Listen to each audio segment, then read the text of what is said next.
order. The meeting is being recorded and would be available to anyone interested on Zoom or on the HCAM website. So at this point, we'll call roll, and so members, when I call your name, would you please indicate that you're present? Pat Norton. Present. Jonathan Poor. Jonathan Poor, present. Bill Wheaton. Bill Wheaton, present. Emil Dahlquist. Emil Dahlquist, present. Rick Mitchell. Present. Matt Hamill. Present.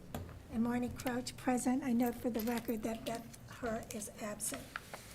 So the first item on our agenda this evening is a special permit regarding Bridge Street, which is a scenic road. And at this juncture, if the applicant is present, perhaps he or she could make a brief presentation about the reason for the permit and what is contemplated there on Bridge Street. Good evening, this is Bob Griffin via Zoom. Can you hear me? Yes, perhaps you could speak up just a little bit, please? Yeah, thank you. And if I could share my screen possibly? Yes.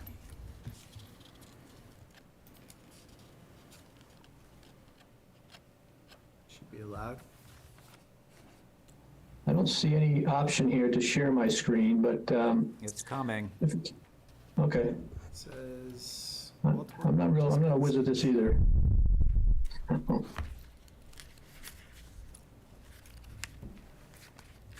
Should be able to. He has permission. No. I don't see anything coming up here. Well, you have to, you won't be invited to share. You have to just share, because you have permission to. At the bottom of your screen, Yeah, I see something about show captions, questions and answers, lower hand, but that's all I see. multiple panelists can share at a time. Well, if someone could put up the site plan, then I suppose I can just talk it through, but, you know, this is an approximately 2.25 acre of parcel of land on Bridge Street. The parcel was created in 2018 by an A&R plan from the Gardner Estate, and in 2019 it was conveyed to the Stormfield Nominee Trust by the Gardners. In June of this year, so just last month, the Nominee Trust conveyed the parcel to Robert Shepley, the applicant, and his wife Julia Cluett. They proposed construction of a single-family house on the residence on the parcel. This is land that is zoned for single-family residence, so it's consistent certainly with the zoning. Again, 2.25 acres of land. It has 175 feet of frontage on Bridge Street. Bridge Street is a scenic road by the Hamilton bylaws, and therefore this public hearing is required. In this particular case, Mr. Shepley and his wife proposed to remove approximately 20 feet of stone wall along Bridge Street. It happens to be near the abutting property at 419 Bridge Street. So, and earlier today, I don't know if anybody had a chance to drive by, but I hung some yellow flagging on the shrubbery at the location of the 20-foot wide stone wall disruption. There's no public trees to be altered as a part of this project. There's no trees within the right-of-way on this side of the road in front of the Shepley property, so there's no opportunity to remove trees. It's really just a matter of removing about 20 feet of stone wall so that we can construct a driveway into the property to access their new home. We filed an application with the Board of Health earlier this year for a septic system, a 4-bedroom septic system. That's been approved. It's ready to be built. Mr. Shepley and his wife have retained an architect to design a house. It's just a fairly straightforward but nice, single-family house with a breezeway and a garage. And with that, I'd be happy to address any questions. Do any board members have any questions? Yes, I do. I'm familiar with the area. There are two houses on the Gardner Estate. One is the carriage house, which has a driveway, and the other is a driveway that was installed recently up the road that connects into the main house. Where is this proposed driveway in relation to those two existing houses? So I believe we're a little further down the road, I would say approximately 300 to 400 feet further east on Bridge Street. Again, we're next to an existing single-family house at 419 Bridge Street, and we're across the street from some pork chop lots, 426, 438, 432 Bridge Street is on the opposite side of the street. We're surrounded on two sides by the large 67-acre conservation restricted parcel associated with the former Gardner estate. Any other questions?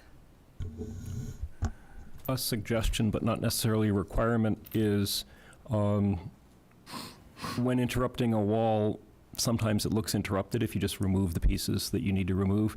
Another option is to salvage the stones you're removing and kind of radius them into the beginning of the driveway a little bit, and then terminate each end with either whatever the slightly larger stones are in the array that you salvaged, or a small cluster of stones that creates basically a termination of some sort. So basically, a little bit of a curve and a little bit of a termination, how the stones are placed, I think is less abrupt and intrusive looking, but that's a suggestion, not a requirement. Right, that would maintain, in part, the character of the stone wall on that scenic road, because that, what Jonathan said really went to my question, which was whether you had any intention to repurpose some of those beautiful stones into your new into the new property. Yes, we had given some thought to the idea of adding or taking the stones and using them as returns coming into the driveway. And I think that would be our preferred choice. We also were going to offer the stones to the town of Hamilton to the extent that you guys had a particular use in mind for them. The other thing that I would suggest is these stones do seem to be nicely weathered. Looks like they have lichen and moss on them, to use a degree of sensitivity when setting them to not scar them up too much and to set them weathered side up. Good point. Any other questions from board members? Patrick, could you confirm that this hearing was properly noticed and we have no responses from any abutters? We have had no responses from abutters. It has been advertised. Due notification was provided to the papers and nearby property owners. Well, so barring any further discussion, I will entertain a motion to grant Mr. Shepley's permit. So moved. Do I have a second? Second. I'll take a roll call vote, so please, when I call your name, indicate whether you assent. Pat Norton, Pat Norton, aye? Jonathan Poor, Jonathan Poor, aye. Bill Wheaton, Bill Wheaton, aye. Emil Dahlquist, Emil Dahlquist, aye. Rick Mitchell, Aye. and Marnie Crouch, aye. Patrick, if there's any paperwork that needs to be prepared and that I need to sign, would you just let me know when it's ready and I'll come by? Thank you. Well, good luck with this project, and it certainly looks like it will be a very lovely property when it's finished. Well, thank you all for your consideration and your comments, and good evening.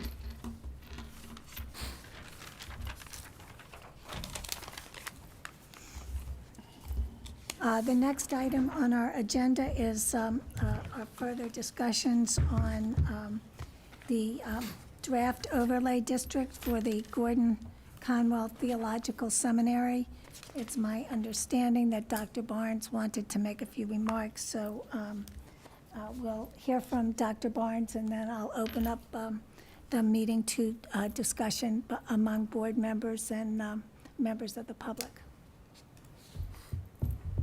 Thank you, Madam Chair. Can everyone hear me all right? Yes, yeah.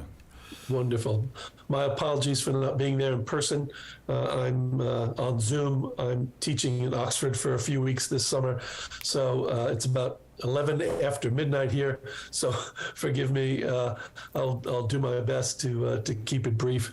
I think it's appropriate, Madam Chair, as I've noticed it's the chair's practice as well, that at certain junctures we read letters or memos into the record, and I think that's probably the clearest way to articulate where we view this as the seminary. So if I have permission, I'd like to read into the record the memo that some of you have received. Well, I'm granting you permission. The planning board, of course, has this letter, and I asked Patrick to make sure that it was posted on the Hamilton webpage. But some members of the public who are watching this meeting and some members of the public who are here tonight may not be aware of the contents of this letter, so you may proceed. Thank you.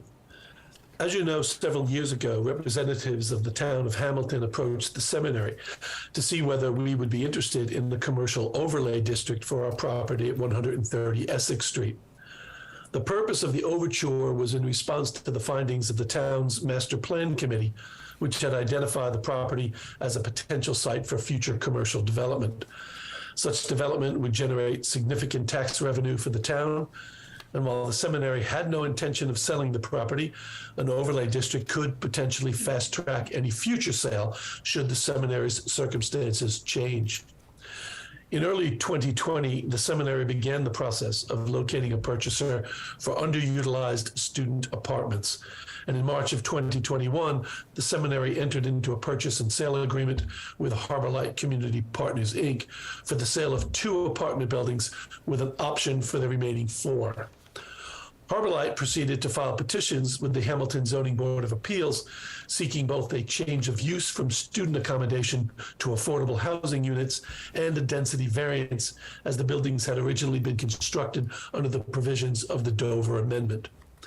It may safely be said that Harbor Light's plan to convert all 209 student apartments into affordable housing units raised concern among some abutters to the seminary property. More recently, in early 2022, the Hamilton Master Plan Steering Committee approached the seminary again to inquire as to its interest in the overlay district. The seminary's board agreed to enter into discussions about the rezoning. As with all of higher education, the seminary has experienced serious disruptions caused by an array of external influences. They include changing demographics, increased costs, the proliferation of online learning, and of course, the COVID-19 pandemic.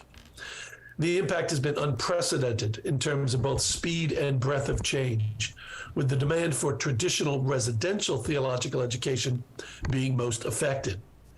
By last spring of 2022, the seminary began exploring potential changes to its campus, including selling some or all of its Hamilton property and relocating some or all of its functions elsewhere, including Boston. It was at this point that representatives of the Hamilton Select Board and the Hamilton Planning Board, along with several abutters, approached the seminary with an idea. The idea was to address the concerns of some abutters while avoiding the uncertainties of the appeals process by entering into a cooperative process whereby the seminary voluntarily abandoned its purchase and sale agreement with Harbor Light Community Partners, and Harbor Light withdrew its application before the Zoning Board of Appeals.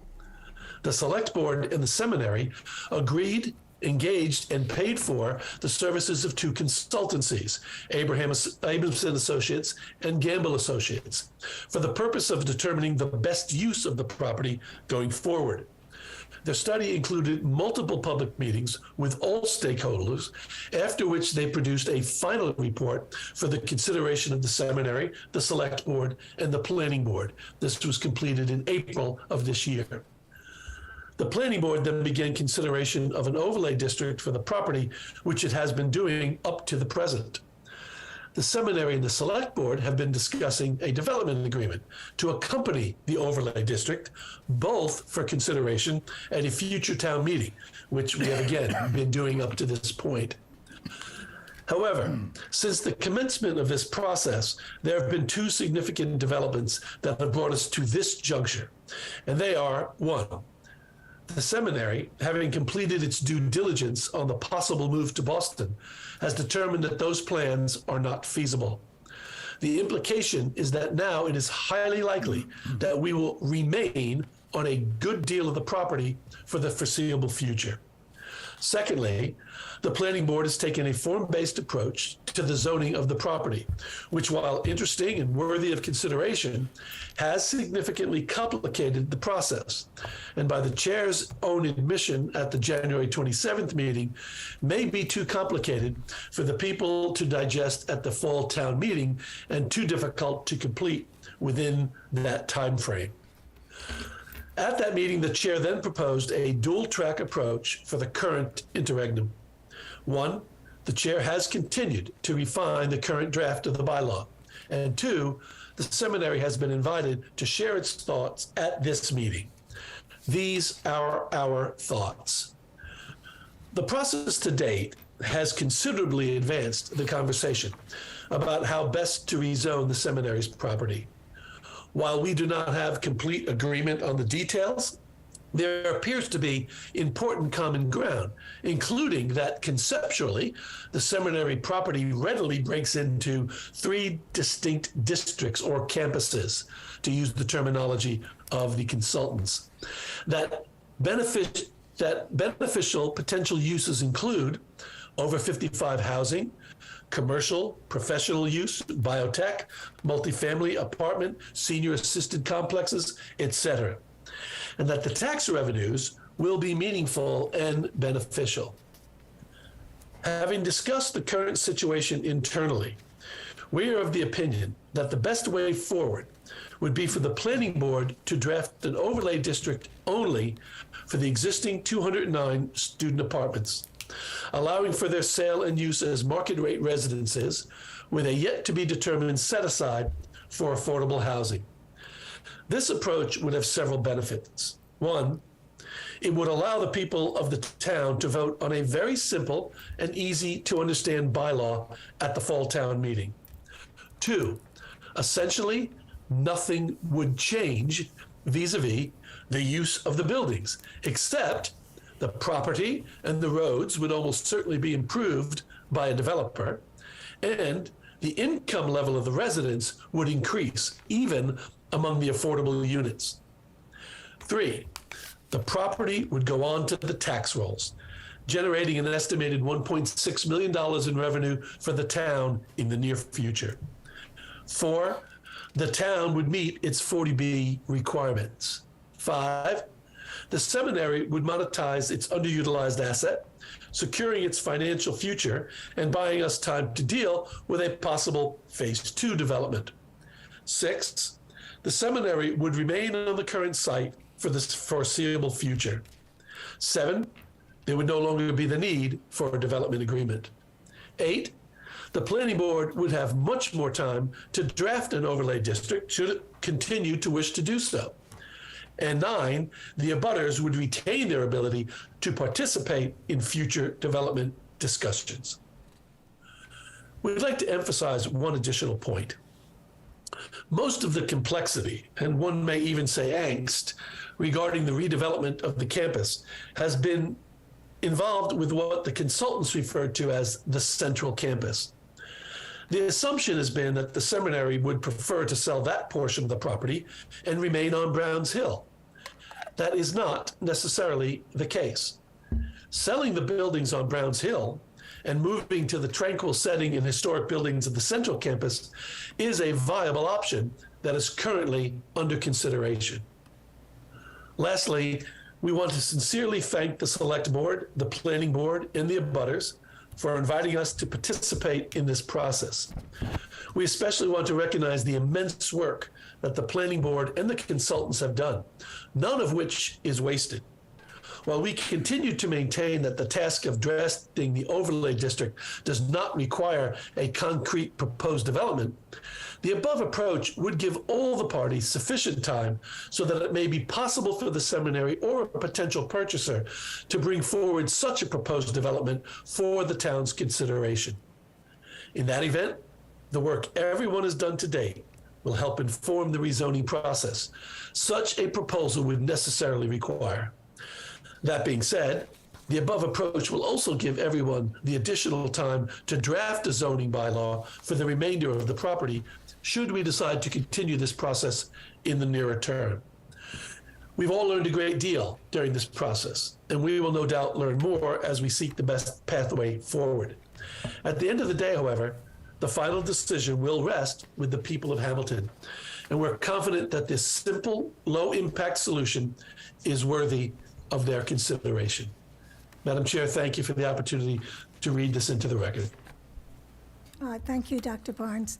I just would like to make one or two corrections, and then I really want to hear from other board members. So just for the record, my recollection is that the Zoning Board of Appeals denied the request for a variance that was made by Harbor Light. So Harbor Light at that point was in a bit of a bind, so that might explain why it withdrew its offer to purchase. The other thing you emphasize in your letter is that the overlay district that we are proposing is form-based, and in part that is true. Jonathan and Emil have prepared illustrative plans that could facilitate development on that site and in fact provide for an abbreviated special permit process. But the overlay district that is presently on the table also has another option, that allows a potential developer to come in with its own concept plan. So the overlay district that's on the table does have flexibility, and I think it's a misnomer to just view it as solely a form-based plan. And then I do have maybe one question for you, because several times in your letter you referred to foreseeable future, and foreseeable future is kind of a nebulous term. Is that 1 year, 2 years, 10 years? I mean, that's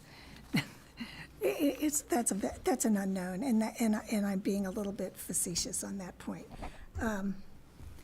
And then finally, my recollection is that the planning board itself did not approach the seminary with respect to an overlay district. In fact, my recollection is that on May 17th of 2022, the seminary appeared before the planning board, and I think most planning board members were surprised that you were, and I think it was Mr. Walters was before us, and so we were a little flummoxed because we were a bit out of the loop on that. So with just those minor clarifications, I would turn it over to other board members. So.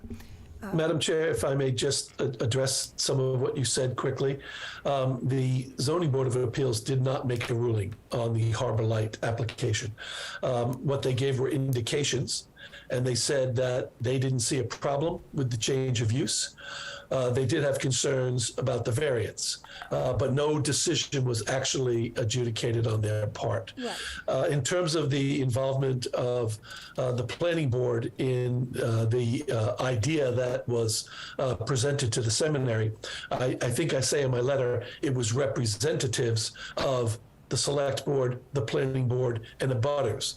These were people who sit on these various boards and have concerns, and they approached us, and I'm glad they did. And we sat down and they said, we think there might be an interesting way to do this.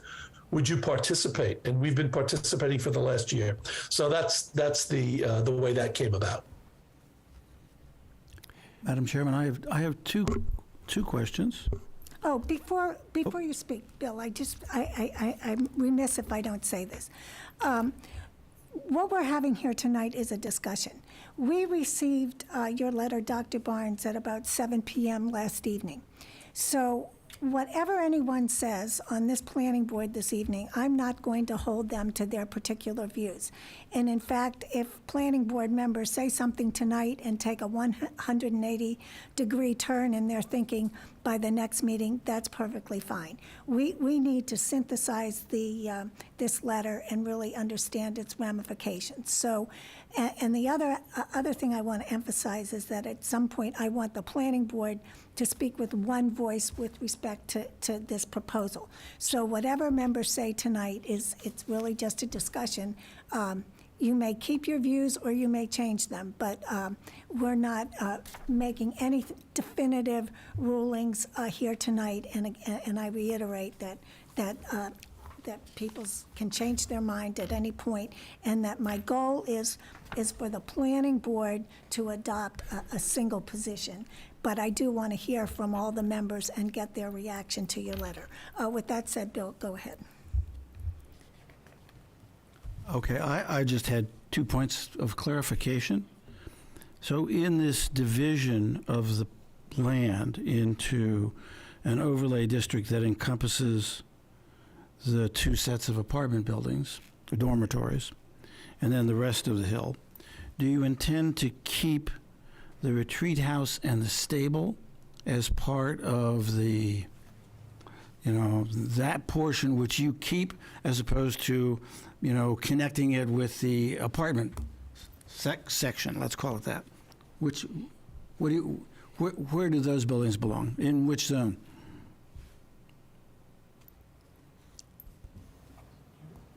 That's a great question. Let me just say that we don't know that yet, which is why we think this path of lowest impact and least resistance at this juncture makes the most sense for everybody, because nothing essentially changes except the ownership of buildings that are already used as apartments. And that, in fact, has been a sort of underlying assumption throughout all of the conversations, even going back to the original designation of lower campus, upper campus, middle campus. There's a high probability that we would keep the entire rest of the campus until it makes sense to do something else. That's why we use the term foreseeable future, because none of us has the ability to see what's going to come down the road, because none of us saw this coming, as it were. The changes that have affected our sector are unprecedented. So at this point, what we're really saying is that we shouldn't allow perfect to be the enemy of good. And we think this is a good solution because it is a low impact and very simple solution that will generate significant revenue for the town without any disruption to the current use. It will allow us to monetize these assets, which buys us a considerable amount of time to continue to restructure how we deliver theological education in the 21st century, and continues to have the abutters involved in any future proposals should someone come at some point in the future and say, oh, we're really interested in this parcel of the property, so let's have a conversation. So that's why we're saying let's keep it as simple as possible. Let's not bite off more than we can chew at this point, and it doesn't stop the process. The process can continue. The process of thinking broadly about the central campus and the upper campus, that can all continue. But at this point, it's a win-win for both sides, in our opinion, if we can do this very, very simple resolution between now and the fall town meeting. I have a follow-up question, which is, if you're shedding, essentially, the residential part of the campus, would you intend to use the buildings that exist on the hill? Would they continue in sort of educational use, or would you intend to convert some of them to dormitories, having monetized the dormitories that already exist? So what's your, in the near term, the next 5 years, what's your intended purpose for the buildings on the top of the hill? We already have 106 student dormitories in the buildings on the hill. So that's already part of what happens. There are already up there. dormitories up there. I Sorry? didn't realize that. Yes, we already have dormitories up there. Would you expand that, or are you going to run your international remote learning facility out of the buildings that are up there also? Or Let me just give you an example, if I may, of how fluid the situation is, because it's really important, I think, for people to understand that. We're in the process of redesigning how we deliver theological education. We are looking at completely new models for how we teach domestic students, foreign students, cohort students, online students, etc. And we're figuring it out as we go along because everybody in our sector is figuring it out as we go along, which is why at this point we're saying we won't change anything for the foreseeable future because we still need a place to reside, and we will continue to reside at 130 Essex Street, and the apartments will not change at all in terms of the number of people who live there and the number of cars and the amount of water and the amount of sewer and everything else, but they'll go on the tax rolls and they'll be dramatically improved. And if some of our international students, for instance, wanted to apply for whatever portion is part of the set aside, and that enables them to study and bring families, which used to be the model of theological education, that, you know, that's up to them. But the traditional model, the model that I went to seminary on in the 1980s, was you moved from where you were, you came to Hamilton, you lived in the married student apartments for 3 years, you got your degree and you left, that sort of thing. That just isn't the way it's going to happen in the future. So we need that maximum flexibility. But again, the good news is tremendous benefit for the town in the meantime. Okay. So given that the campus currently behaves kind of as a single system, it has a single septic, it has stormwater management systems, it has road systems, it has infrastructure that's kind of behaves as a single entity. Have you given any thought to what the relationship of those components would be to splitting off these buildings for a separate developer? We have, and if you don't mind, I'm going to defer that question to Myron Walters, because he's been involved in a lot of those conversations. Thank you, Madam Chair. Yeah, we would be having essentially an association or even perhaps condoing, depending on how we would do it. But there would be, we've spoken with the DEP, and there's there's that sense in which they need to deal with us as a single entity. And so there would be, for wastewater, there'd be a single entity that would deal with the state on the wastewater. And of course, there would need to be a number of agreements between the new purchaser and the seminary in terms of common usage of roadways, maintenance, plowing, et cetera. So we had to go down that road a certain amount with Harbor Light, and whoever it is that would come in, we would have the same kind of idea. And you feel that none of that has any relation or bearing on any kind of a development agreement or larger picture of how those things fit together? Well, any development that's going to go in there for the balance of the property would be, of course, subject to further zoning change, and it would have to comply with all of the requirements of the state in terms of wastewater, in terms of stormwater management, et cetera. It's like a large piece of property being subdivided. So we don't see that it would be a problem. We would have flexibility built into those so that there could be changes to the other parts of the property in the future, and an understanding that if there's a shared wastewater system plant that needs to be expanded, that would be built into the agreements. Subdividing a property and rezoning one part of it in a particular way might be reviewed by the court as being spot zoning. Have you thought about that, and should we put that before town council? Well, town council, I think, is on the call, so Okay. we'd make sure that, he would make sure for the town that we would avoid that. But it would be an overlay district for the whole parcel, and then we think that would be sufficient. But again, I would defer to council. So- town council. You want this overlay parcel to apply to the whole 100 acres, or just the, for want of better knowledge, the 20 acres that encompasses the apartment buildings? Well, we want to do it in the way that makes the most sense for the town and for the seminary. So again, I think we defer to town council on that I question. mean, if I was a developer purchasing these properties, be it Harbor Light or a private market developer, I would want to have title to the land underneath me, and that would require subdivision. Yeah, that's been our thought all along, and we had sketched out with Harbor Light even what that would look like. Sufficient property for the apartments and parking is what we would be looking for in terms of what would be rezoned. If it needs to be the full parcel according to council, then that's something we could consider. I'm not sure that answers my question. Well, there would be a change in ownership for the buildings and the fee upon which the building sits, so that they would be no longer part of the seminary property. Right. That would be our goal. Right, so, but then you'd have to subdivide the property for each of two separate owners.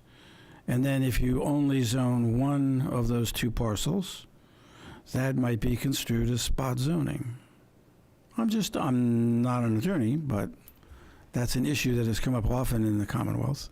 Right, I guess I'm puzzled. Are we talking one overlay district, two overlay districts? And what happens if you I guess that's up to us to cross a buyer decide. and there's an offer for the top? Is that another overlay district? I mean, how is this? Well, I would anticipate that this would be one overlay district for the parcel, and then we would be back, if there was a potential proposal for the top or for the middle, that we'd be back in front of the planning board again with a very discrete proposal. But we're I prepared mean, if to move. you're never going to get a buyer of the apartment building not to have a separate land title, which requires a subdivision. That's right. No, They're I not going to agree with want to that. lease, I mean, you want them to lease the land from the seminary for 99 years and then take over the apartments? No, they're going to have a subdivision of the parcel into those two parts. Right. Well, we've looked at all three. We've looked at condominiumizing, we've looked at land lease, and we've looked at fee. So with Harbor Light, the intention was a subdivision Right. with the fee being conveyed. Okay. Yeah. That's the cleanest way to do it. Are you considering all 6 dormitories? Is that what you're proposing? Yeah, well, and they're Or- apartments now, so, Well- we distinguish between dormitories and apartments. just Okay, the because buildings they're that are dorm- being used by the student population, then all of those 6, A and B, C and D, E and F, That's right, those are what you're considering as separating from the property. that's correct. They all sit in different parts of the site, of course. So presumably the land wouldn't be continuous between what gets separated. So you'd have 3 independent locations on that site that all have to be accessed by roads. If you're going to sell the property as a subdivision, so there has to be access off a road. Yep. Because it's not going to be a town road in there to service those buildings, because it's all private. So you would then be responsible for rebuilding the roads, I guess, going in to current standards. So I'm just trying to grapple with the complexity of this, because what I see, I've always thought the real strength on this property was the size of it, the 102 acres, the location, and the beauty of the property.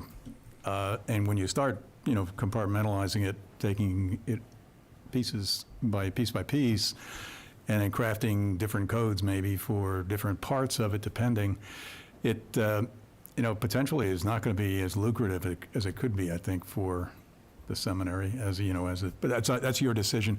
And frankly, why you arrived at this conclusion is your business, not something, we're trying to listen, I think, to what you're saying in order to fulfill our responsibility as a planning board to create a code there that's beneficial for the town. I mean, that, in a sense, that has not changed for us. What has changed is that it's become much more complex now in terms of what needs to be done, not easier so I think but I would just like to ask, since John Witten's on the line, if I'm a little bit concerned about the development agreement, because Dr. Barnes was saying you would like it to go away. Is that possible? And I would like to, Madam Chairman, is that okay if I could Yes, if ask Mr. Witten? John, are you there? Sure. I'd be happy to. Good evening, members of the board. This is new to me as well. We had talked about a development agreement as part of a global review of the property. So the 102 acres would be subject to a development agreement.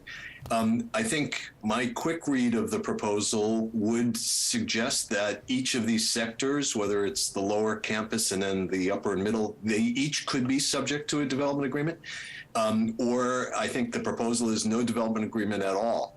The development agreement was going to be a requirement of the planning board's draft because it was the quid pro quo. We'll provide this underlying zoning and this opportunity if you, whoever the you would be, enters into a favorable development agreement so the town could get the contract benefits. In this proposal, it could still be the same argument. The town meeting will grant this rezoning for the lower campus subject to a negotiated development agreement. So that's still a possibility if the planning board and the seminary want to go down that road. So the rezoning is linked to a subsequent development agreement. That could still be part of the mix. What I heard Dr. Barnes say is it would be cleaner than that. It would be a simple rezoning, and that's that. And that's subject to negotiation between the parties.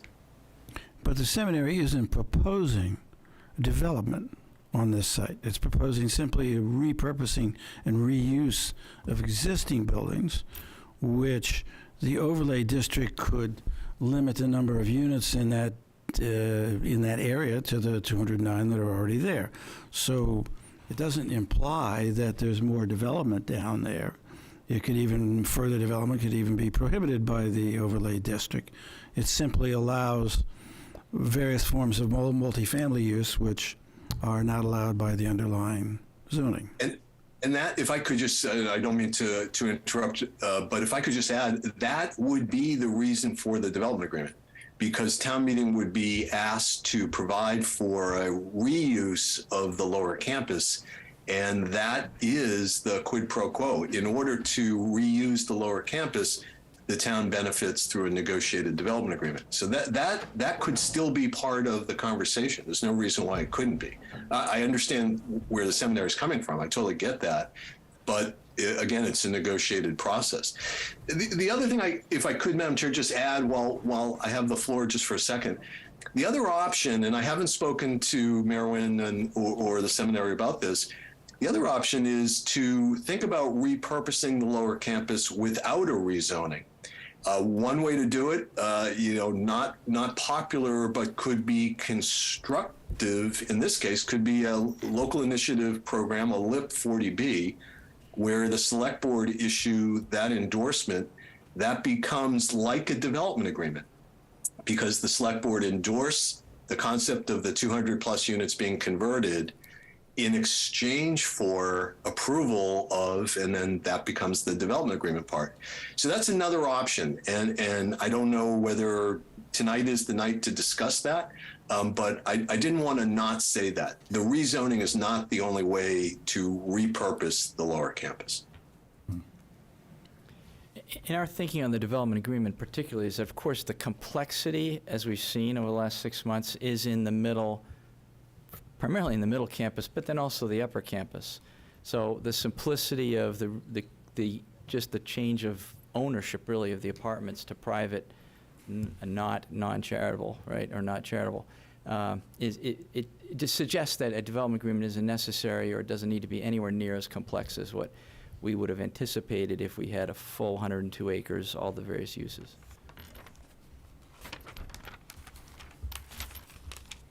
And by the way, we thought really that A, B, C, D would be one subdivision, and then E, F would be another parcel. That seemed to make sense. And the roadways would, as Dr. Barnes indicated, we anticipate that they'd want to improve them, but they're good-sized roads that have serviced those for 50 years, 40 years.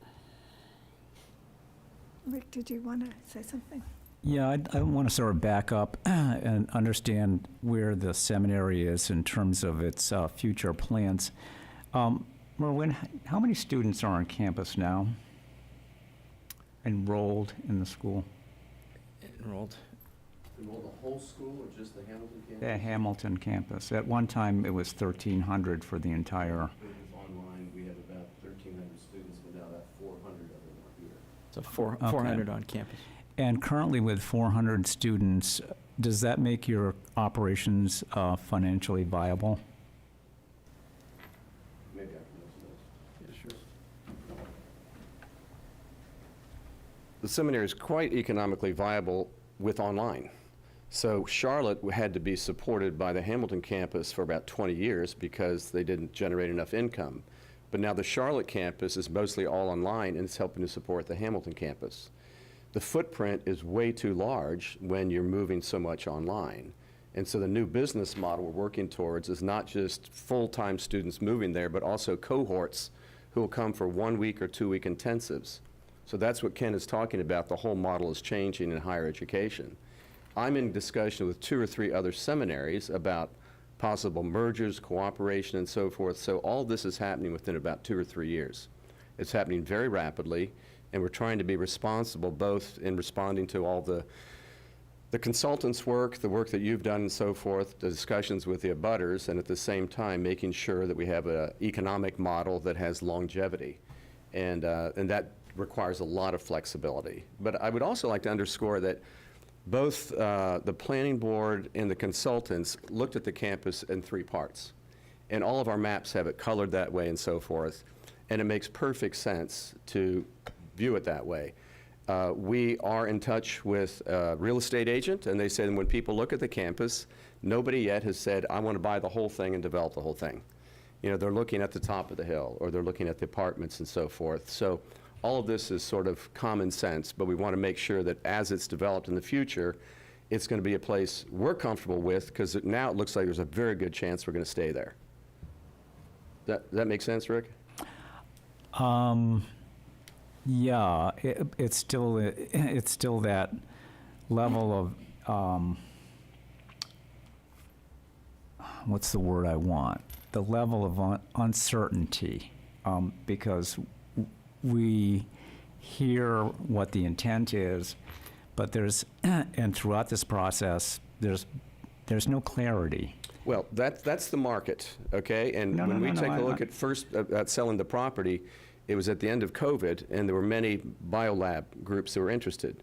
Well, that's changed dramatically in about 6 months or 8 months. A tremendous market for apartments, affordable housing, and that sort of thing. 55 and above housing, that's just exploding. We've had lots of interest in that. So these things change, rapidly, and that's why we want to make sure that we're able to, adapt and move forward. Okay. So I have a concern about, I'm wondering, an overlay district on the entire property would allow a significant expansion of current uses allowed on that property, commercial, residential, mixed use, which would enhance the value of the property greatly above and beyond what it is now. So, and it wouldn't prevent you from continuing your mission as it changes and moves forward in whatever form it takes. So I'm wondering why you want to discard more than a year's effort and hundreds of thousands of dollars spent that would actually benefit you far beyond just the sale of the student housing. No, it's a fair question. I think I'd answer it by recasting it a bit. We certainly don't view it as that we're throwing that away. We view this now as phasing, because it was really the last meeting that we were attending with the planning board.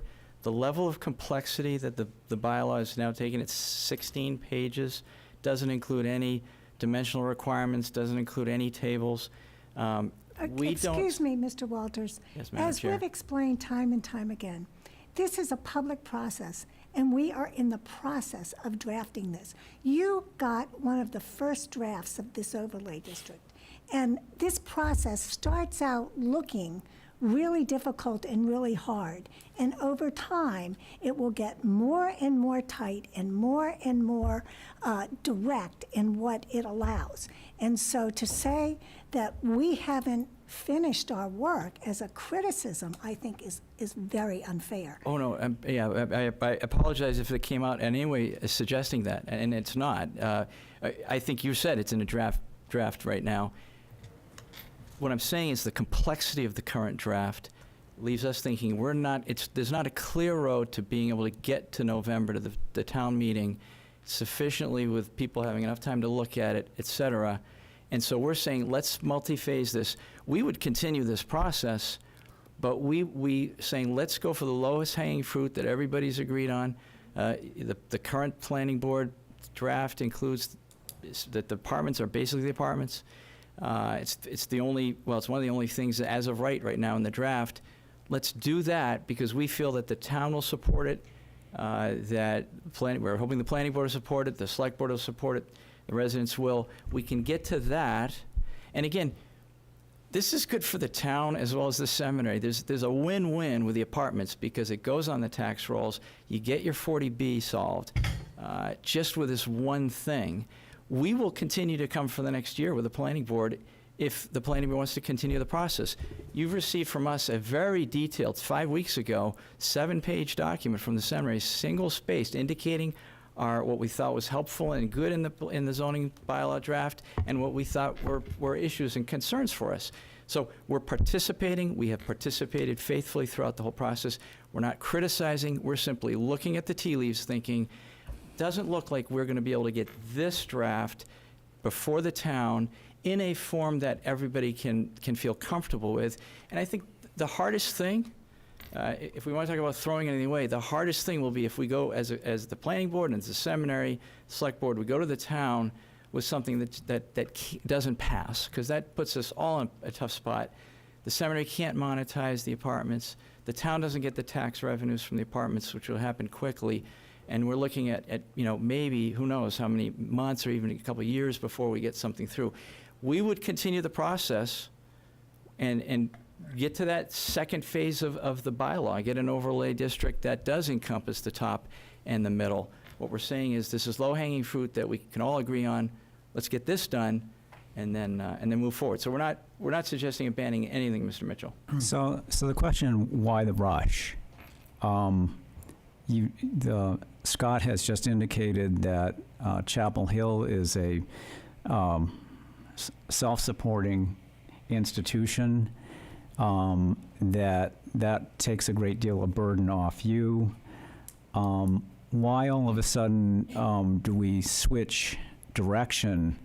And you're expressing this great concern about whether it will pass town meeting in the fall. Well, we could go to the spring. That's another 6 months. So I'm trying to get the reasoning here. I'm hearing you'd like to do this now because you think it's simple and doable. Well, that's nice. It also greatly benefits the seminary, and it disfavors the town being able to keep that parcel in some form of continuity. So I'm wondering, what's the rush here? Why it has to happen now as opposed to in the spring? Well, a couple of things. One is the continuity issue. I'm not sure I understand that, and it's not consistent with what the planning board's proposing. The planning board's current overlay district anticipates multiple owners and multiple uses over different portions of the property. What it does anticipate very clearly is that the apartments will be the apartments. So all we're saying is we're not changing direction at all. We're going in the same direction that everybody's moving. We're saying let's just finish this piece and then we can move forward with the others. So there's no change in direction. It anticipates, what you've designed anticipates that this is going to be owned by multiple owners and have multiple uses. So it's not being fragmented any more than what the planning board is already proposing. That's the first thing. Secondly, while the seminary is trying to stabilize its finances, there's no question that the sale of the apartments is a key point and a critical part of its overall financial model. It needs to be able to have those monies. We've been very clear about this from the first time I stood in front of you on May, and in all our conversations with the select board, all of our conversations with the town manager, et cetera, we have been absolutely consistent that the sale of the apartments is very beneficial to us. It's also patent to everybody that it's beneficial to the town. You've got a 40B problem and you've got tax revenue problems. Sale of the apartments manages that problem for you and helps you. I don't understand any sense of pushback, but that simply because the seminary benefits from something, it's not a zero-sum game here. It's an absolute win-win. The town can monetize this in terms of tax revenues, and it can solve its 40B problem. So can we just set aside permanently this idea that the seminary benefits and that sometimes that's wrong, and say this is a mutually beneficial step? Let's move to this. We'll continue the process. It's not clear that we could get it by the town meeting in the spring. This is a complex bylaw. Let's do the simple thing, what can work for everybody, and continue the process. Merwin, here's the problem. The seminary keeps moving the goalposts. How's that? Well, as you well know, we started this process a year ago. We were working down the road to an overlay district for the entire campus, very detailed. We hired a consultant to give us some facts and figures on terms of relative values. We were going through a very informed process, and then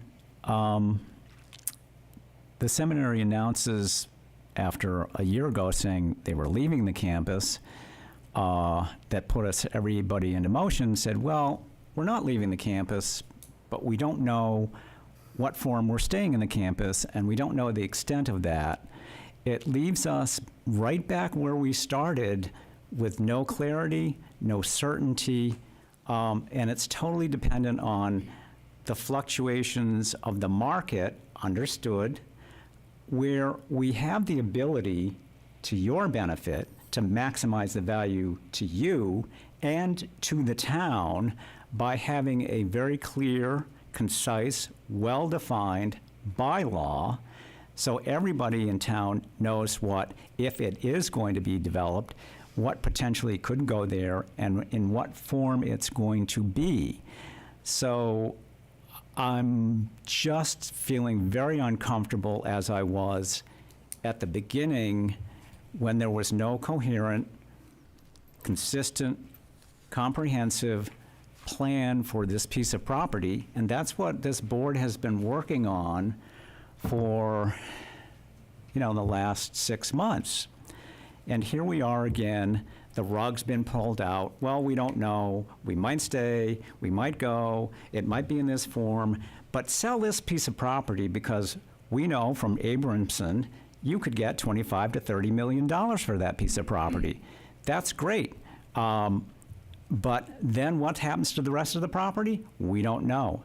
The other thing, that would be a second. Let me finish. And the other thing, if we do this, that means the by right use is removed. And it means on the 2 remaining parcels, there is then the by right single-family housing up there. And according to John Whitten, one of those has to be a by right piece of property. So it already says, locks into a piece, one of those pieces, it's going to be single-family housing, as opposed to an alternate that could provide. Excuse me, Rick, maybe we can clarify with John Whitten. If we remove the by right single-family housing with respect to the 2 remaining portions of the campus, my understanding is we would have to have some type of by right residential type of use. So it wouldn't necessarily have to be single-family housing, but it would have to be by right. And John, so can you just clarify that right now in this draft overlay district that we have on the table, the seminary has an as-of-right ability to reuse the existing buildings on the campus. But if you eliminate the underlying zoning, you have to have as-of-right development. Is that as-of-right residential development, or can it be some type of as-of-right non-residential development? It can be either, and the reason might explain kind of why the court has ruled this way. If everything is by special permit, then it's conceivable that any application I apply for will be denied. If everything's by special permit, it could be that I never get approval. So the theory is there has to be at least one use by right. It's agnostic as to whether it's residential or commercial or mixed use, so long as there's one reasonable, and I'm using the word reasonable just to make the point, as long as there's one reasonable use by right. If the residential portion is severed from the remaining 2/3, and then the board reconsiders the overlay approach, there would have to be at least one use by right within the new overlay. In the severed piece, there would have to be at least one use by right, and that's the presumption that the residential would control. So the answer, Madam Chair, is yeah, there always has to be one use allowed by right. Right, and so, I think there was a statement that there were no uses allowed by right under the draft overlay district with respect to areas other than where the buildings A, B, C, D, and F are. And that's actually inaccurate. We did provide as of right for reuse of the existing buildings. John, sorry, just a quick question on that previous comment. In the by right use or reuse of things, can you cap the density of that use? Meaning, Yes, like, if you exceeded absolutely. that density, Yeah, then it triggers a special permit process? Yes. Yeah, great question. So could there be a threshold? So 7 units or fewer by right, 8 units or more by special permit, that would suffice. That would work because there are at least one or is at least one use by right. Yes, it's a great question. Because that, to me, I mean, if we're looking at, I 100% support simplifying the effort, and further simplifying the effort would require a special permit process if you trigger a certain threshold, not knowing what capacity the seminary will have required, because the program's yet to be defined. What that hill is going to operate like, how many students are going to be there, what level of utility infrastructure is going to be required to support that. You cap a low threshold on the density and use of the apartments, but then just trigger a special permit process above and beyond that. It gives town then visibility to what gets developed eventually, and I think that would, to me, simplify the process immensely. Putting whatever future use, that's not at risk. It's something that's going to have to be engineered. It's going to have to be designed and reviewed and approved to proceed. Not something that's just given as a by right.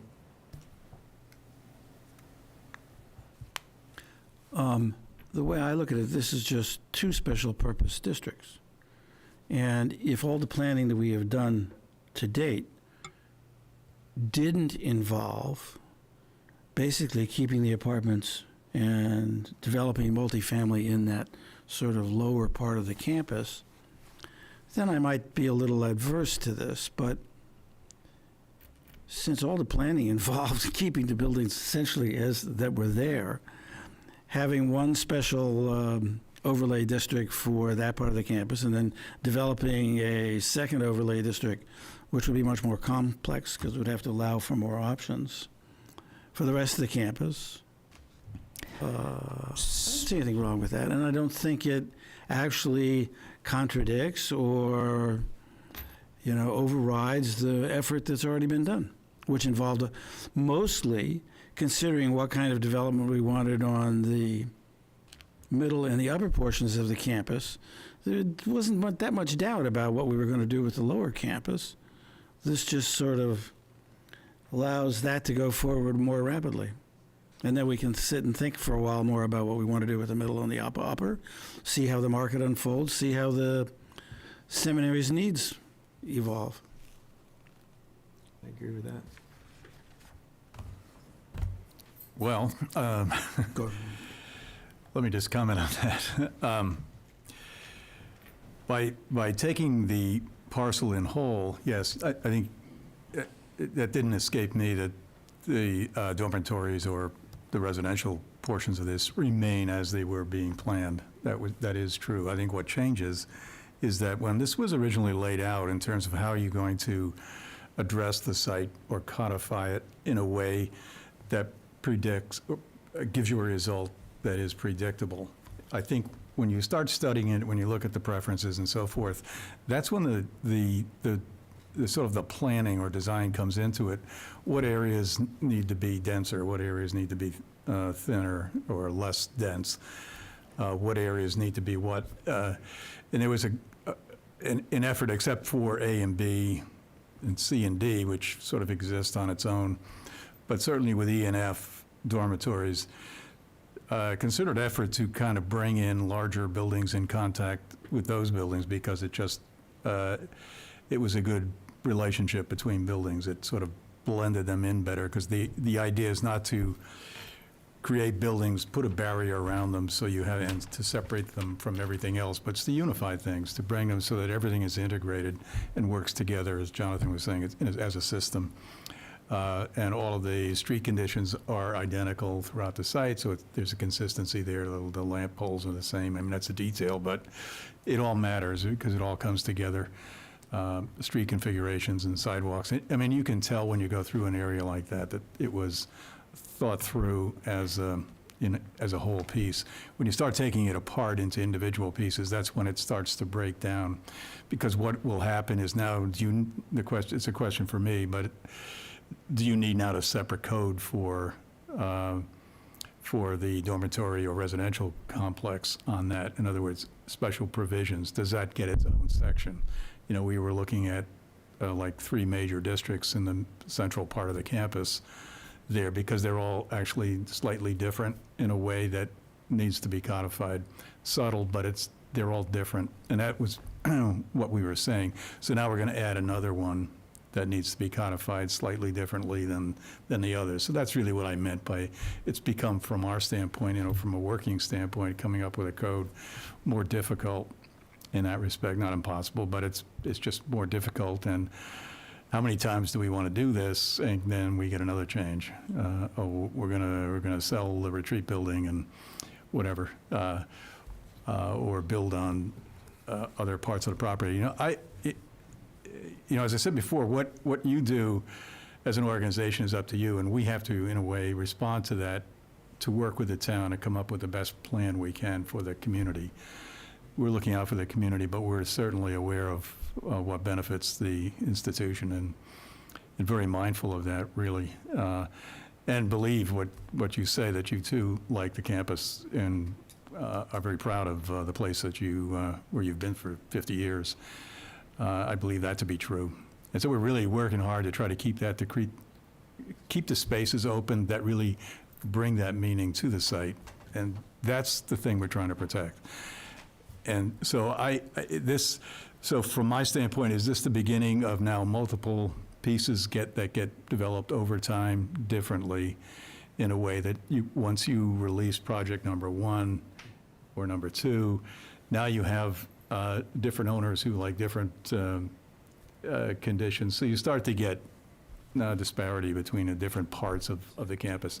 So you're essentially taking it in a large piece that could be have a lot of continuity and consistency and so forth, and a very strong appeal. And you can take that and diminish it in a way that I think is not beneficial for the organization. That's just personal opinion, but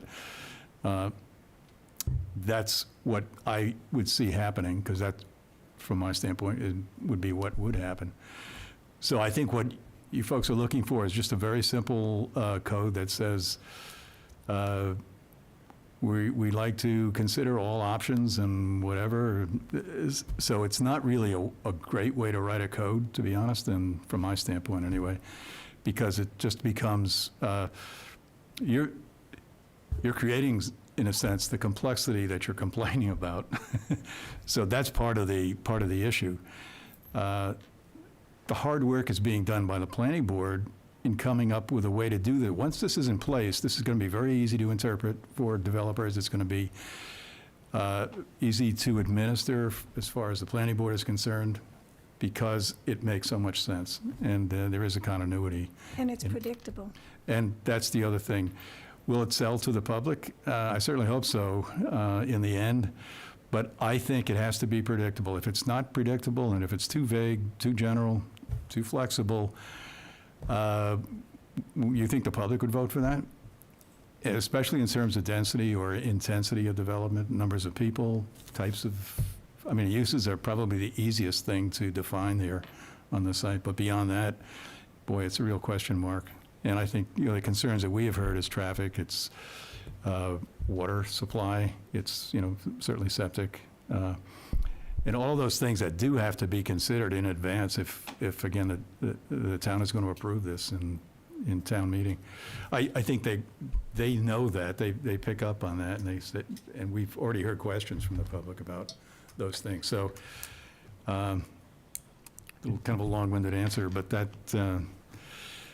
that's my thought on that. I think, yes, to just wrap up, Bill is absolutely right. There's no change to the use of the building. How it gets actually administered during the course of construction and what it will eventually look like is not going to be related to what's around it unless because it's going to be given, unless that's codified in a particular way, which again means another district from our standpoint. So I would just like, all set? Yeah. Okay. I would just like to add that I mentioned this before, but I've mentioned it again.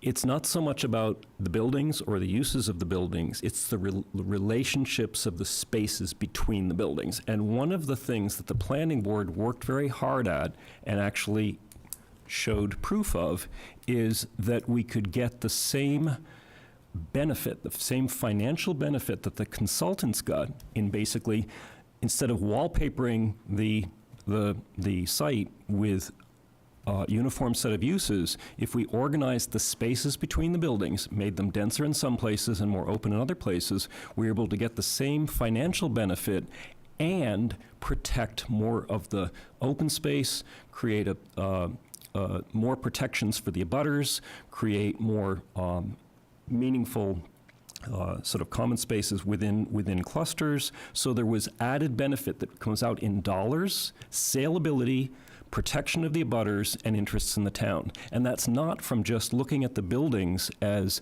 this is this use, this is this use, this is this zone. It's a system. It's a set of relationships. It's the relationships between the buildings, between the clusters. It's the relationships between the new buildings, the open spaces, the roads, and the existing dorms. It's the relationships, not the individual items. So to dismantle this is to throw that value away. It's for you to throw it away as an institution. It's for the town to throw it away. It's for the abutters to throw it away.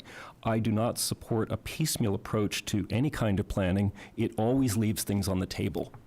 And Can I- and I would just add to that, is the piecemeal approach, it seems simple in the short term, but the more layers you add to it, the more complexity is and there's a greater likelihood that there's going to be conflict among the uses as they come about, because you've got one overlay district and then you're doing another instead of looking at the site as a whole. And so, again, these are just our initial comments. As I said, nobody is bound by their remarks tonight, and that could include you. So I want to just turn and ask Matt Hamill if he has any comments, and then I'd like to hear from some of the abutters and some of the people who might be watching us on Zoom to see if they have any particular comments. I just had one question with respect to traffic on the site. And you might not have the answer to this. I know this is sua sponte, but you indicated that there are 400 students on campus currently. Do you have any information on how many of those students have vehicles? Or how many park on campus? Yeah, I don't know the numbers of vehicles there, but it's substantially lower than it has been. Historically, there have been many, many more. The apartments have been absolutely full. Parking lot has been full. That's not the case now. And traffic's never been a complaint for any abutters or anybody in the area. Okay, thank you. Did anyone here have any questions or comments with respect to what the seminary has put forward tonight? Could you go to the podium and identify yourself? Dave Dashkin, 215 Woodbury Street, directly across from the private wastewater treatment facility. I'm closer to it than by a factor of at least 3, 4, 5 from any resident. Actually, I'm not sure they're really residents, they're student residents, which is, I think is different than a permanent resident of the town. They're transient. They're only there for 3 years. Permanent residents could be there for a lifetime. So I think there's a distinction there. But maybe it's not a legal distinction. So my big question is, simplistic one question is the wastewater treatment facility part of the upper, lower, central? What is it part of? What district?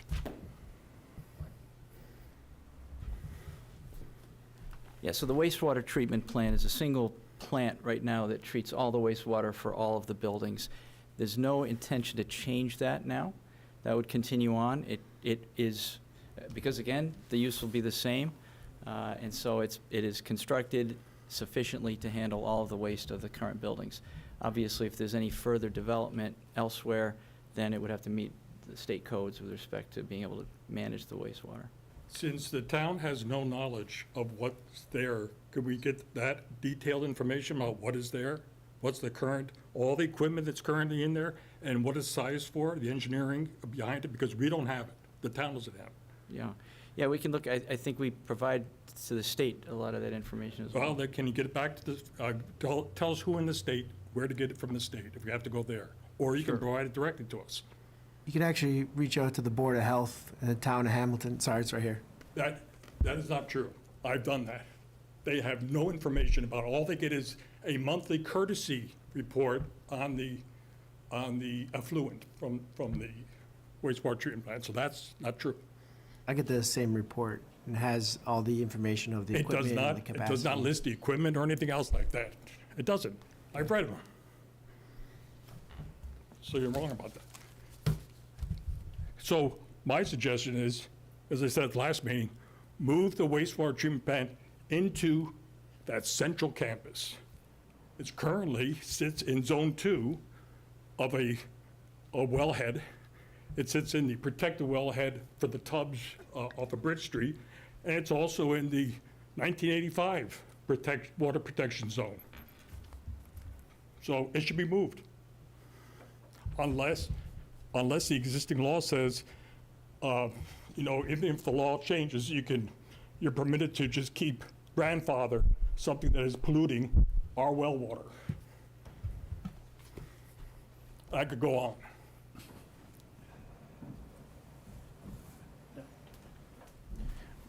Sorry, I think it's inaccurate to communicate to the town that it's polluting the well water because it is tested monthly. It has been within its testing requirements by the DEP in the state of Massachusetts. It's sized for over 50,000 gallons a day. It's using less than half that capacity. And the monthly reports that we're getting, which are very extensive, do indicate that each month that plant is operating within compliance as per the DEP. Are the samples taken by the same company that's actually operating the plant? No, it's a third-party sampling, and that third-party sampling certified with the state independently sends the results to the state, the operators, and the town of Hamilton. So can we go on with the question that you were going to? Yeah, Bob Kivilla, 233 Woodbury Street, so in the butter as well. So one of the things I just wanted to make as a comment, and it may be inadvertent, I know there's a lot of fluidity in the market and what the seminary wants to do. So I'm not saying it's being done on purpose, but I've been to most of these meetings, and it seems like a bait and switch. Every time I come, it's something different. We're going to sell the whole thing. We're going to sell a piece. We're going to stay on part of it. So I would just urge, what I'm really afraid of as a resident and an abutter is the unknown. Like if you do piecemeal, we end up with Bridge Street, we end up with apartments, we end up with a biolab. Like what's the bigger picture as me as a resident, as I'm thinking about raising my family in this town? I think it's really important. So that's it. Go ahead. Yeah, I guess I would recast this a little bit differently, which is, and this is really key because it's sometimes overlooked, and I think it's important not to overlook it. The town strategic planning team came to the seminary before the seminary had thought about selling any of the property and asked about the zoning overlay district, and we said we would do it. Soon after that, the board did look into and decided that we would sell some or all. We wanted to sell some or all of the property. I appeared in front of this board And the words that I used were, the seminary may sell some or all of the property. I've been absolutely consistent in saying that every single time I'm before this board. Every public statement has said we may sell some or all of the property. It's dependent on market conditions. The task of the town right now, between the select board, the planning board, and the seminary, is to come up with an overlay district. We've heard a number of times from the planning board it'd be easy to work off of an actual proposed development, and that's what you're accustomed to doing as a board. We've thought, and we continue to maintain, that it's perfectly reasonable for a town to design an overlay district without a proposed plan, simply looking at the property and saying, well, what would be good there, what would work there? And we've said that's what it should have been from the beginning. We've been absolutely consistent with that. We've said, this is a zoning overlay district, let's think about what would work there. It doesn't matter what the seminary may or may not do with respect to designing an overlay district. We have not changed that at all. Yes, the market has changed in the sense of what might go there. Yes, the seminary looked to go to Boston, determined that's not financially feasible, but we did not say that we're absolutely getting out there and here's what we want you to develop there. We've treated those things separately. So there's no bait and switch here. It's an unfair term to use. We've been absolutely consistent. We are still consistent. It just looks that if we can sell the apartment buildings, that we will be able to stay there, and the foreseeable future hopefully is a long time. Now, we are actively marketing the property, but right now, if we can sell the apartments, we need a place to be. It's a great place to be. We've been there for 50 years.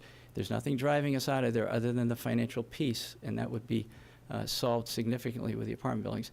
The last thing I'd say, we all get back in this room again to design anything else. So it's not a piecemeal, I don't think that's an appropriate word to use. It's not a piecemeal development. It's a part of what the planning board has said would be apartments going forward. Everything else is untouched.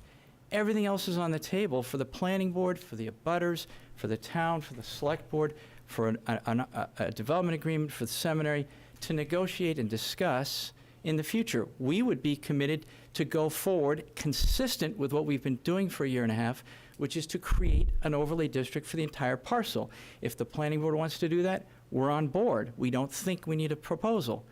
If, on the other hand, something comes in the next year or two or whenever it might come in, an actual concrete proposal will be in front of the planning board, and everybody has a seat at the table to talk about exactly what Mr. Poor would talk about. How does this work in the context of the rest of the parcel? Everybody agrees the apartments are the apartments. Everything else remains on the table. So we don't think this is a big ask either by the seminary or by the town. It's low-hanging fruit. Can I, John Shuck, 175 Woodbury. So kind of going on what you were saying and what Mr. Stenquist said. So you said you're financially viable, but you're saying you need the apartments to stay financially viable. So to me, it sounds like the apartment sell is for you to stay in business, to stay viable, which is, again, all for you. In other words, you're working on that overlay for the 102 acres. What you said, Mr. Poor, very cohesive, very integrated, very working together. But that is opposed to, it sounds like, from what you two are saying, which don't jive together really, that you need to sell these to stay financially viable. And so you're basically coming to the planning board and the abutters and everyone else and saying, oops, we want to stay here now, but we can only stay here if we sell the apartments, which is all for you. This is all for you. Can I finish? You can when I'm done here. Okay. So this is where I get confused, because the land's still for sale. You have it on the market, but yet you say you need to stay there. So what happens if you sell it? You got no place to go, unless you're selling the land to say, well, now I can go to Boston because I'm getting this big nut, right? So it all seems to come back to, it all favors you, right? It all favors doing something quickly in the short term or even the long term, versus the amount of work, great work, that the planning board has done in trying to do a cohesive 102-acre view of the property that can be something that can live and breathe for a long time, for however long this takes, wherever the market goes, whatever happens. I just don't see it any other way. That's all.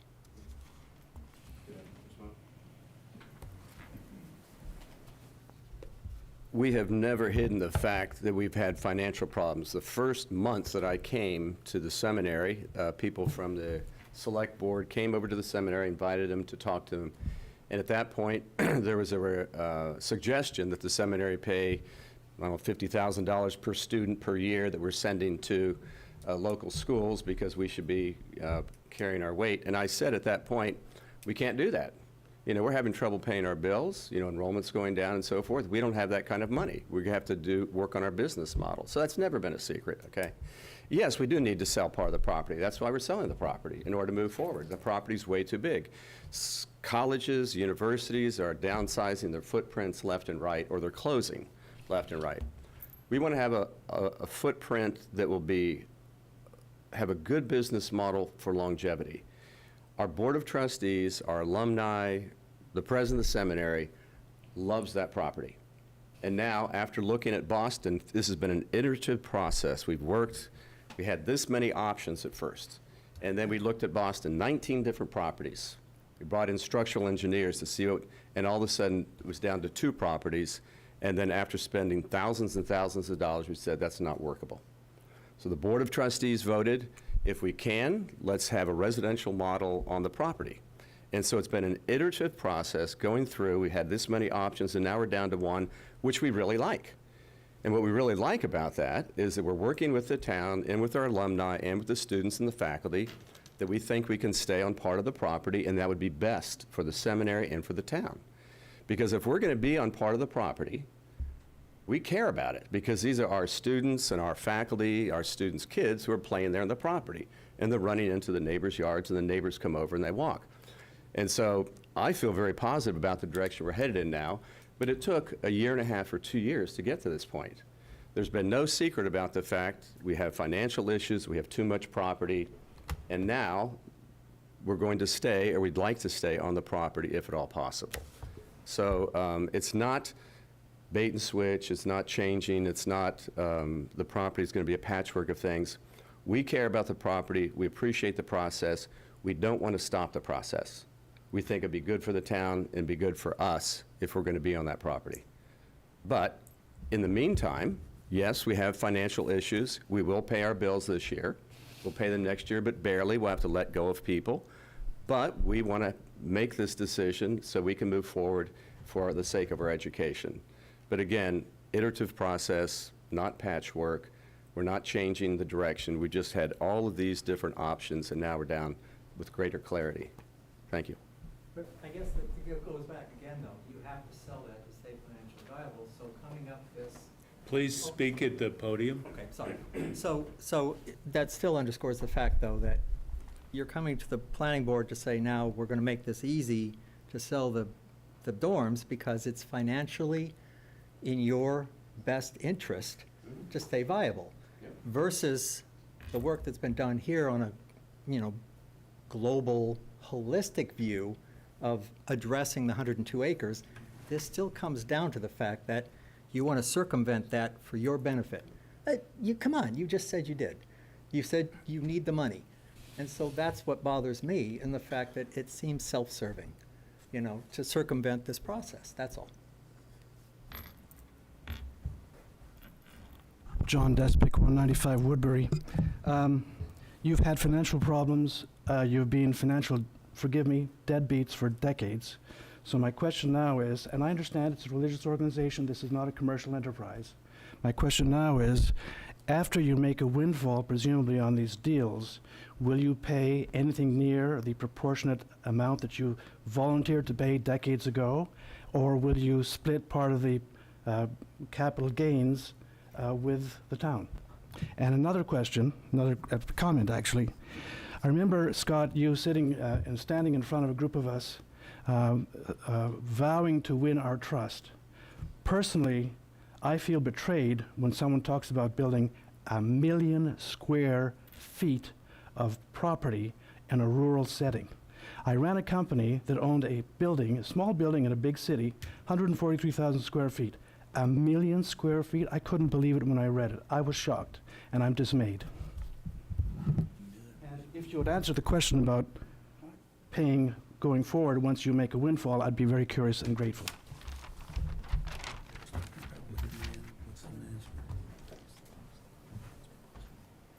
Go to the podium, please.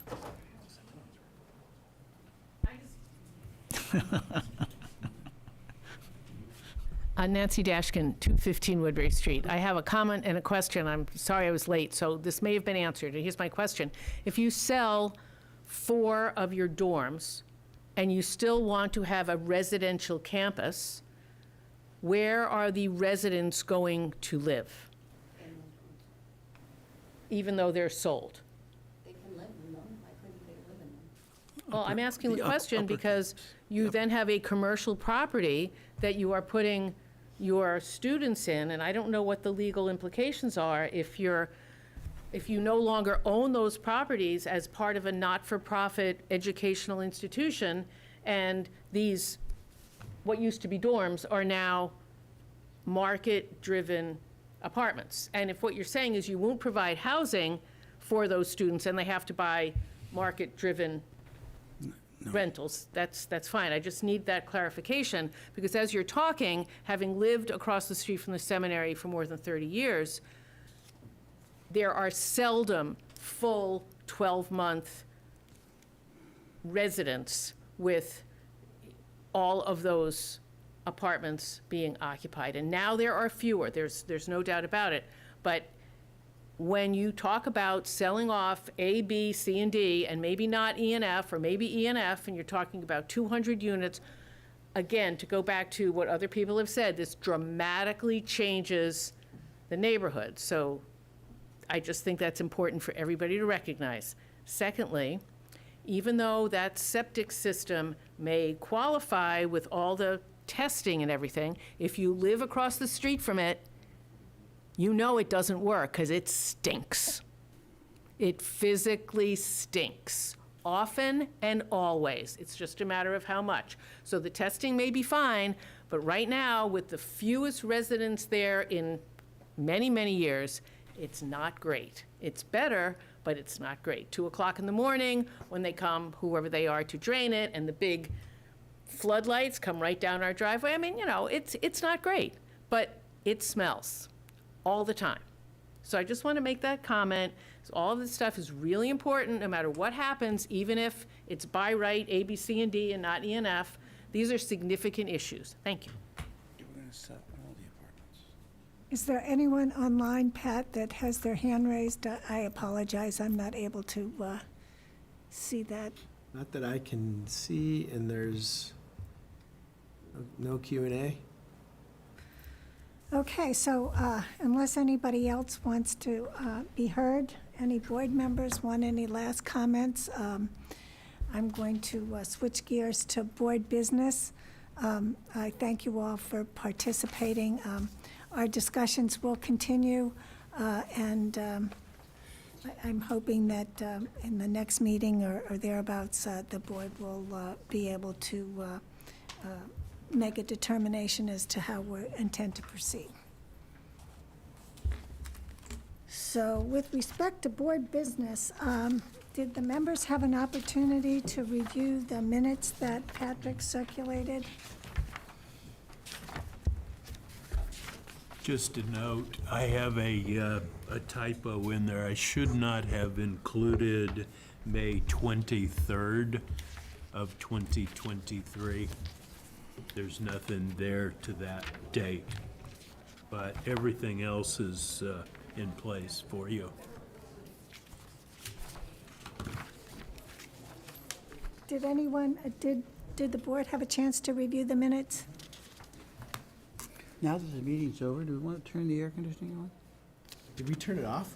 Was it off? It's noisy. Yeah. I didn't know if it was the Well, intensity of the it's discussion. a problem with meetings when the- Yes. The Zoom people can't hear us over the air conditioning, but we can hear ourselves, I think. Did you do that on purpose to get everybody? Yeah, now I can't hear anything. You're still good. I feel some cool air.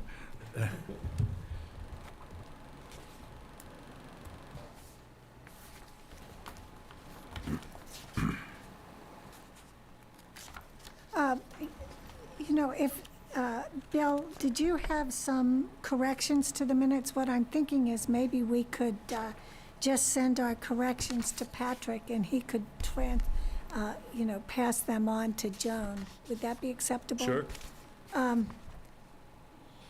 I have some general comments for her, and I'm not sure what she uses when she prepares the minutes, whether she goes to the YouTube videos or. I noticed that in a couple of instances, and that she omitted to note that members were present. She just left them off. So that was one comment. And then she referred to Dr. Barnes as Mr. Barnes, and I think he probably likes to be Dr. Barnes. I don't think that's a big issue. I'm a perfectionist. Am I the only perfectionist in this room? Yes. Mr. Doctor. And then the other general comment was about capitalization, but again, Boy, you're really getting down to it now. The fact that we actually have somebody that takes, could the other lawyer in the room support me in my editing? I would agree, capitalization is quite important. Thank Judge you. will not be pleased if I mess that up. It's our training. Exactly. So, but we'll pass these on to Joan. I mean, I really, really, really, really tried to keep my edits to the absolute minimum, must be knowing. painful. Oh, it is. It is. So I perhaps we'll pass these on and then review them again at the next meeting. And Patrick, I had two other sets of minutes that you had sent around, but they're not on the list, and that was May 9th and May 16th. Did you realize there was 100 units of housing up on top of So I have them, and maybe if you circulated them, I mean, in answer I had to some, that last- just a I mean, few, of course, that's where the just a money few is. little things on those. We could get a whole set of them done next week. Or not next week, next 2 weeks.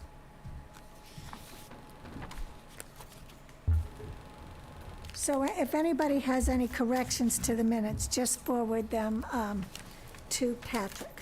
Okay.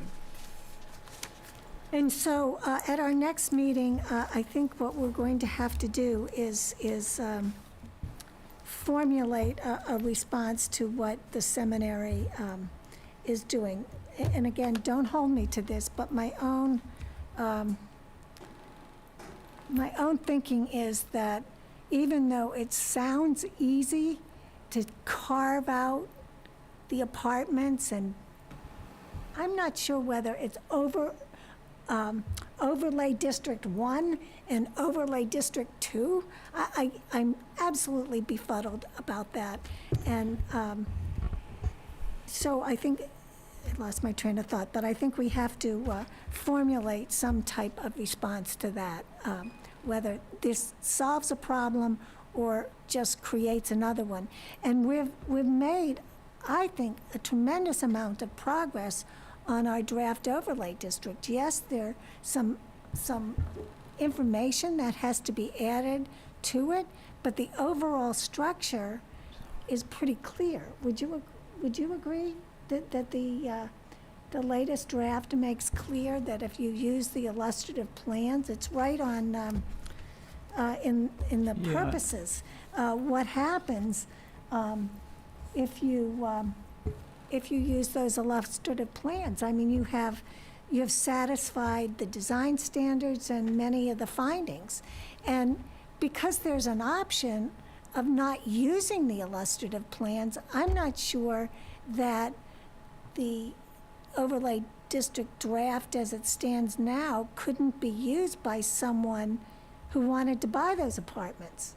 No, I mean, I don't know that I would agree with that. They could probably subdivide the parcel and say that just repurposing the apartments is within the purview of the Existing draft. overall plan.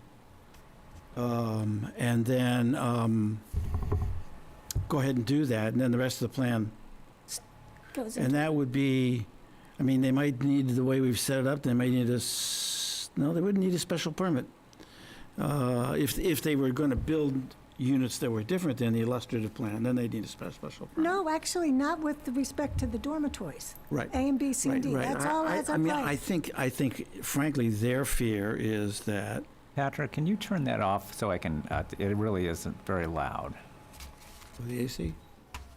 Thank you. I mean, I think their fear is that if we go the full planning route, that it'll be several years before a buyer does it, even more years before any actual development occurs there. We're in a high interest rate environment. And, you know, they're not going to get any immediate money. There's no corporation ready to go. Whereas this gives them an immediate $30 or $40 million and allows them to continue the way. Well, I think that given, you know, the fact that the seminary has left, we should probably not proceed with our discussion, but I Okay. have asked Patrick to explore the possibility of the planning board going into an executive session so that we think that would be very can good. hash this out. I think it's really As- absolutely critical that we're able to discuss this and hash it out in private. I think it's just so delicate a moment here. Right, and can we have John Witten present as well? Absolutely. Yeah. I agree, because I think we just need to have a, pardon my pun, a come to Jesus I meeting. knew you were going to say that. A free-for-all. Well, no, I like I the come think to that you're Jesus absolutely right. We myself. need to have a free-for-all. Yeah. Because we are, as you like to say, we're at an inflection, this inflection point keeps changing. A genuflection point. That's a, wow, okay, now we're really going down the tubes. No, but it keeps changing. The one thing I heard, it's about money. It's about money. You know, he said, we can get through this year, but next year we're going to have to start laying people off. So they need to move fast. And that's the reason, if you're just repurposing those buildings immediately, there are buyers out there probably, you know, ready to do it. Probably. So, I mean, I think that's what's driving it. So the question, and that will come up with John, is, I don't want to give that's our leverage. That's our only, I think we really need to be careful here. no, I'm not going to go any farther. So if we move in that direction, then there's got to be some quid pro quos in terms of a development agreement that locks them into something very specific. But anyway, we'll leave that. We need to, there are a lot of moving parts here and a lot of, I think, practical considerations and you know, we would essentially be starting over, so how that gets us faster to town meeting than what we have now that's my thinking, because I find it very difficult to really, in my mind, think about how this would work. And another thing, who's going to write it? Yeah, and the other thing is I actually don't share their optimism if you go to town meeting with this very simple thing, because people are going to go, okay, so what's going to happen with the rest? Exactly. It's like, exactly. well, wait a minute, we just went through this whole long, involved process, and now what's yeah. going to happen with the rest But of it? we need these discussions.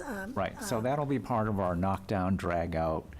Hopefully, and maybe, Patrick, we can ask John Witten this question about going into executive session. I think I've that, just texted him that question. yeah, I think I might like his answer.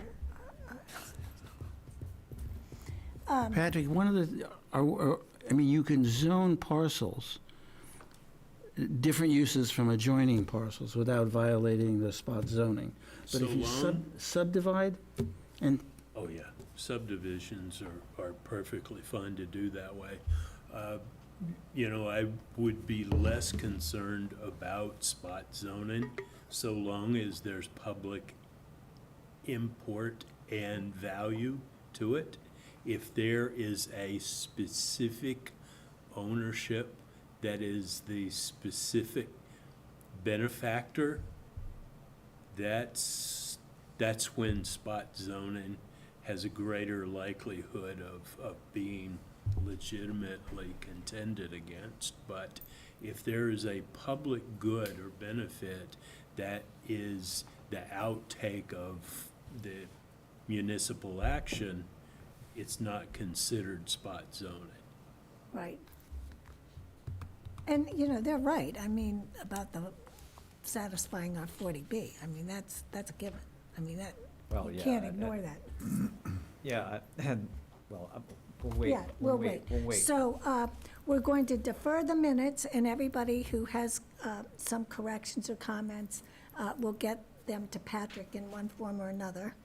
And does anyone have any other board business to bring to our attention? Did we give a homework assignment deadline for Alex and I with regards to the stormwater bylaw? I want to make sure that, given the opportunity to do nothing for an extended period of time, we might do that. Yeah. So I want to make sure we get that done in the time allowed to get it in front of the town for the, is it next hearing maybe? You want to draft it, because we had some. So next, the next hearing, on July 25th, we will be going into executive session with Robin Stein. All right. Because the mediation on 133 is July 26th. So Maybe the meeting following that? the meeting following that, I have on my little agenda a presentation to the public, but I have a feeling that that might be something that would have to wait. What would that be on? That's August just the it. 1st. I mean, that was August 1st. I had a presentation to the public because I think we should keep working on our overlay district. Well, that'll Just- be determined by our executive session. Right, but the more work we put into it, just no, I'm on not- the I'm not- assumption that we go forward with it, best to keep working. Yeah, yeah, I'm not, no resistance there. We have, All right, motion to adjourn? yeah. Second. August, we'll email. How's that? We'll sounds try great. and come up with a good Give us a deadline. Yeah. Okay, motion to adjourn. Do I have a Seconded. second? Second. You had a second. Oh, good. So when I call your name, would you please indicate whether you want to stay here till midnight or whether you'd like to go home? I'd like to Pat- stay and talk about wastewater treatment systems. Bedrooms. Pat Norton, aye. Pat Norton, Pat Norton, aye. Jonathan Poor, Jonathan Porter, aye. Bill Wheaton, Bill Weeden, aye. Emil Dahlquist, Emil Dahlquist, aye. Rick Mitchell, Rick Mitchell, aye. and Marty Crouch, aye.